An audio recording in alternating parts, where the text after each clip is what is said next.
Hi, I'm Beth Graves, and thank you for joining us on the Circus Arts Spotlight. Each week, we'll shine the spotlight on the people, programs, and events of the Circus Arts Conservatory. In addition to professional and student youth performances, we'll explore incredible outreach programs and learn how the circus arts impact so many aspects of life. For more information on today's topic, or anything circus arts related, please go to our website, circusarts.org. Now, let's get started. As a child, Al Calienes, who plays the Remarkable Renaldo, would peer over a neighborhood fence in Brooklyn trying to view the Big Apple Circus as it's set up. The excitement of those days stuck with him, and at the age of 26, he decided to join the circus himself. Through hard work, a willingness to learn, and passion for his chosen profession, the Remarkable Renaldo was born. Hi, Renaldo. How are you? Hi, Beth. How's it going? I'm good, thanks. So I want to talk to you about you were attracted to the circus as a child. Can you tell us about that? Mm-hmm. Well, the funny thing is Big Apple Circus stopped 3 blocks from my house as I grew up in Brooklyn. I watched the first time it set up in Brooklyn when I was about 14 years old. And being a poor kid in Brooklyn, I couldn't afford to go and see the show, so I used to watch from the fence that was around the circus, and Right. I would watch all the performers exiting after they did their act, and I was always wondering what made them so exhausted. I heard the applause and everything, and I hear the oohs and the ahs, and I'd see them people coming out of the tent, with beautiful colored costumes and everything, and they would some of them would be just exhausted. I was like, what did they do? What could they have possibly I feel so bad that you been doing? couldn't see what was going on. And it was years and years later, I finally got to go and watch the show. Yeah. But it was after I had become a commercial artist, doing storyboards and spot ads, that kind of thing. And while I was doing that, I went and I actually got to watch the show once. And then it must have affected you greatly. Well, it did. One of the big things was I created the Renaldo character as a children's storybook character because I wanted to draw it for children. Right. And that's what led me to join the circus. I was doing the commercial art thing for over about 10 years, and I wanted to draw for children. I didn't want to do my drawing and not let it be seen by the world. It was only seen by directors or people who were producing commercials and things like that. So I got it into my head. I saw an ad for the Village Voice saying if you wanted to run away and join the circus. And I didn't know it was one of the top 10 circuses in the world. It was to me, it was the circus that stopped 3 blocks from my house. So I walked in one day and I said, "Can I be a clown?" And they said, "You can be an usher." And that's how I joined the circus. So how long did you usher for before you? About 1.5 years, and then I got to be in the show. Because the circus is circus is unlike any place else. In the circus, you can say, "Hey, I can take this hat, put it on my foot, flip it in the air, and it'll land on my head." They said, "Can you do that at 11 o'clock in the morning?" I said, "I can do that anytime I want." But they'll put you on, and then come 11 o'clock in the morning, flip the hat and catch it on your head, or they got to get somebody else. And that's the beauty of the circus. It's just you with the crowd. And it's all pretty clear. That connection is amazing. And the better you get at doing what you do, the better your connection with the audience and the better feeling you get. It's just a wonderful, wonderful thing. So was this with the Big Apple or with a different circus? No, it was with Big Apple Circus. Big Apple Circus. I was there for 8 years. And then after that, I became an independent contractor. Okay. So did you ever go to clown college? No, when I was in Big Apple Circus, I met up with a clown who was working there. His name was Mr. Oaf. His name is David Casey, and he played Mr. Oaf. And Mr. Oaf, I asked him, I said, "Hey, should I go to clown school?" And he said, "Well, where did the first clown go?" So yeah, it made perfect sense. He said, "You're going to be funny or you're not going to be funny. Don't worry, the crowd will tell you." And so you're self-taught. So I'm self-taught. I watched some of the best performers in all the world, Pedro Racing, Dolly included, because they worked at Big Apple Circus. Right. And so I got to watch Pedro and Pedro fly in the cloud swing, and it was just amazing. Huh. So I got to learn firsthand by watching the best in the world. Right. So you do a lot of pre-show interaction with audience members, and yes, I highly recommend it. So when you're doing your pre-show, are you just having fun, yes. or is there? Okay. Yes, I'm having fun, okay. but there's twofold. There are things that are going on now. When I teach clowning, now that I'm amassed from what I believe is a bit of knowledge, I firmly believe that you're doing your homework. As old as you get, you're still doing homework. I do my homework every show. The idea is to go out, have fun with the people for a number of reasons. One, so that they get to know what kind of character you are, so that you can get a pulse of, put your finger on the pulse of the crowd to know how their action reaction time is like. What kind of mood everybody's in. It varies from place to place, what the overall demeanor of the public is like. So if you get a handle on that, then you need to move faster. You need to slow down. If you talk faster or slower. These things, you have to learn to shift gears based on the overall feel of the crowd.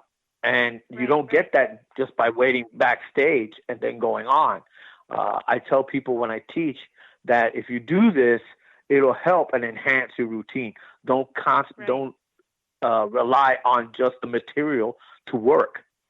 You need to have a rapport especially with clowning, you need to have a rapport with the audience so that they understand that you're going to be the kind of person that's going to have fun with them, not make fun of them. There's a big difference. Right. That's so interesting. So I'm sure you enjoy the one-on-one and the large audience. Do you prefer one over the other? Of course. No. For me, it's a thing where I learned a long time ago. The most important thing is to be able to, like I said earlier, shift gears. Now you're projecting to a crowd of 20, 30 people. You're projecting differently to a crowd of 100 to 500 people. Then you've got 1,000 to 10,000 people. The way you move and how you behave, it varies and it changes. Right. Like when you're in a big arena that has 3 rings, when you walk, your gait, the space between your feet when you're walking, it's longer, so that you can get across the area quicker, and so that people can see you better. Right. When you're in a smaller arena or a smaller venue, then you don't have to be as broad with the way that your stride works, and so you can be a little more intimate. And those things are important, to be able to know when to be big and when to be small, and when to seem timid and when to be outgoing. Right. You don't have to be one or the other. Yeah. You can have it all. You can do it all. It's just about being quick on the uptake when it comes to when you should do it. Right. Well, so speaking of performing, you've performed for Circa Sarasota in the past, and we're very excited that you will be back again in February. Yes, so, I am as well. It's a real big deal with me. So why do you like to do the show so much? Besides the fact that you're in New York right now and it's probably 8 degrees, whereas in Sarasota it's like 70. Yesterday, it was snowing since yesterday. It started last night and it finished earlier, about a couple hours ago. It stopped snowing. Wow. So, there's a nice blanket of snow all over the place. And I do love coming down there for the weather. But more than that, I really love coming down there for the crowd. Circa Sarasota is unique in itself because it's a showcase show. It doesn't run all year long. It doesn't have a very long season. It's only 6 weeks or so, and the best of the best go there. Yeah. And you can't audition for that show. They invite you, and that's to me is one of those things you tick off on your bucket list as a clown. To be invited as opposed to auditioning for a show is so much more for me prestigious. I had never even thought of that, and nobody else had mentioned that. That's really a fabulous statement that you just made. It really means a lot to me to be invited. It really does, and I've been invited now going on 6 times. Yeah. And wow. and every time I'm just as proud. Every time I'm just as choked up when they ask, because to me, because being a poor kid from Brooklyn, to me it means a lot more. There are a lot of people that are these multi-generational performers, and they don't know being on the other side. They only know that they've always been on the inside looking out. I've been on the outside looking in since the whole thing started for me. Right. So it means a little more for you. It means a great deal to me. I think I would have to say, to be diplomatic, I would have to say it means it has a special place for me. Uh-huh. Because when I'm invited, you feel wanted, and it's a big difference as opposed to having been a multi-generational performer and then to be invited. I'm sure it's just as prestigious for some people, but for me, it has a special place in my heart. That's so nice to hear. So you've been performing for quite a while at this point. Do you have favorite 30 years. circus memories? And 30 years? 30 years now. Yeah. That is a long time. I started in 89. Oh, 89. I started in 89, 1989. And that's 30 years. And then, wow. yeah. I feel so old. Well, I don't feel old. I'm going to hang out with Peter you when Pan you're in thing Sarasota. going on. Good. Definitely will be hanging with you. So, what are some of your favorite performing and circus memories? The first time, I remember the first thing I ever did in the show was a dance to MC Hammer when MC Hammer was hot, and I did it with Barry Lubin, the Grandma Clown. And the first time we did the routine, I froze. I didn't know what I was supposed to do. Some dance move, and under his breath, out the side of his mouth, when he saw that I was frozen, he said, "Do it." And then I woke up. I woke up and I did the move, and I never froze again, ever, gosh. in all these 30 years. But that one moment, that first time, it dawned on me the enormity of what was going on. I was in the ring. There were over 1,500 people watching, and the hottest piece of music at the time was playing.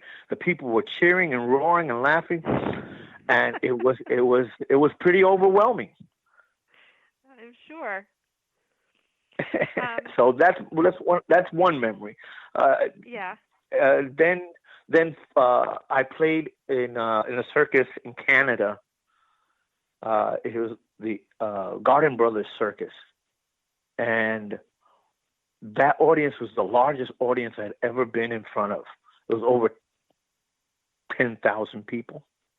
Oh wow! And the first time they laughed and applauded, I felt the wave of sound.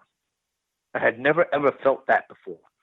An entire wave of sound of people laughing and cheering washed right over me, and you felt it. You felt it, and it was incredible to have that much sound and cheering and laughter and all of the joy just whack right into you. It is an amazing thing to happen, and you get greedy for it. Oh, I'm sure. That's great. Once it happens, great memories, both of them. Once it happens, you get greedy for it. Yeah, you want it again and again, and it's amazing. Yeah. So I try to do my best to get the crowd going. I know that you do. I think it's fabulous. So You had said that second memory was in Canada. Have you gotten to see the world as a circus performer?